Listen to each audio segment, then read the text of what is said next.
உடம்பார் அழியின் உயிரார் அழிவார். திடம்பட மெய்ஞானம் சேரவும் மாட்டார். உடம்பை வளர்க்கும் உபாயம் அறிந்தே உடம்பை வளர்த்தேனே உயிர் வளர்த்தேனே என்று திருமூலர் வெகு அழகாக பாடுகிறார்.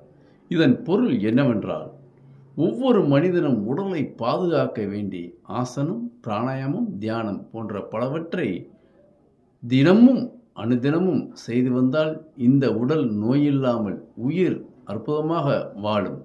இல்லாவிட்டால் இந்த உடல் கெட்டு போய்விட்டால் உடனடியாக இந்த உயிர் சட்டையை மாற்றுவது போல் இந்த உடலை விட்டுவிட்டு அடுத்த உடலுக்கு தாவிவிடும் என்பதைத்தான் வெகு அழகாக கூறுகிறார்கள்.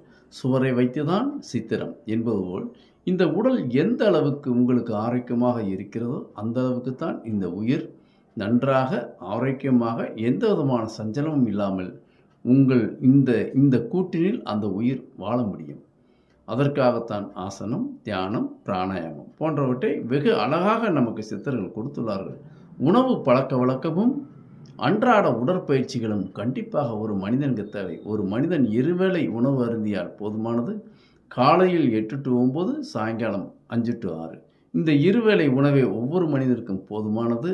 நீ ஆரோக்கியமாக இருக்க வேண்டும் என்றால் இரவு நீ உணவை 7 மணிக்குள் முடித்துவிட வேண்டும். அதாவது இரவு விளக்கு பொருத்துவதற்கு முன்னால், சூரியன் மறைந்த பின்னால் நாம் சாப்பிட்டால் அது தரித்திரம் என்று சித்தர்கள் கூறுகிறார்கள். இந்த அற்புதமான விஷயங்களை ஒவ்வொரு மனிதனும் பின்பற்றினால் ஆரோக்கியமாக வாழலாம் என்பது சித்தர்களின் கூற்று. நன்றி, வணக்கம்.